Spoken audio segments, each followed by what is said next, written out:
Це були страшні часи. Одно большое преступление, которое совершается против 70 тысяч практически, это не преступление против ингушей, а против человечества. Это так трактуется международным правом. Винищувався цілий народ. В моих глазах один взрослый, как убил трехлетнего пацана, расстрелял 3 годика. Вот, говорит, это ингуши, всех их надо убивать, там, уничтожать и все остальное. Це не повинно повторитись. Без головы привезли вторую женщину. Ее родной брат стоял. Узнал свою сестру, тот же разрыв сердца, умер.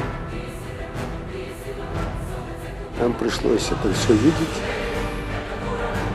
Ее похоронили, их похоронили. Документальне дослідження «Вірою» у вівторок, 6 вересня о 21:50. Ічкерія. Ми пам'ятаємо.